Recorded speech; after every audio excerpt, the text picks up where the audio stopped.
હવે વાત કરીએ દાહોદની કે જ્યાં મનરેગા યોજનામાં લાખો રૂપિયાની ઉચાપતનો પર્દાફાશ થયો છે।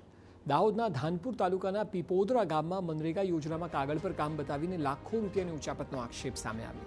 સર્વે નંબર 278 અને 297માં સામૂહિક સિંચાઈ કૂવા બનાવ્યાનું રેકોર્ડમાં દર્શાવાયું છે, પરંતુ સ્થળ પર કૂવાનું કોઈ અસ્તિત્વ જ નથી। તેમ છતાં 1,44,000થી વધુની મજૂરી ચૂકવાઈ હોવાનું સામે આવ્યું।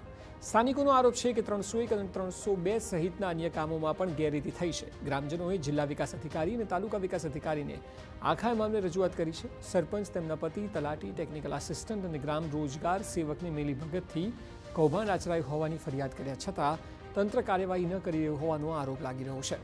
અધિકારીઓ પણ આ વિશે જવાબ આપવા તૈયાર નથી, ત્યારે સમગ્ર મામલે તટસ્થ તપાસ થાય અને ન્યાય મળી રહે તેવી ગ્રામજનોની માંગ છે।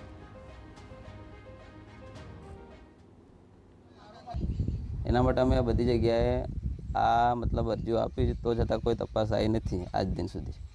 તો બધાનું કેવું છે કે આનું કંઈક આમ જોવા જઈએ તો મોટા ભાગના ભ્રષ્ટાચારો ધાનપુર તાલુકાની અંદર થઈ ચૂક્યા છે, જે ઓન પેપર થયા છે આજ દિન સુધી। પ્લસ આ થયા પછી પણ આટલી અરજીઓ થયા પછી કોઈ અધિકારી આવ્યો નથી, એટલે એનો કહેવાનો મતલબ શું કહેવું, અમે કોના પાસે જઈએ?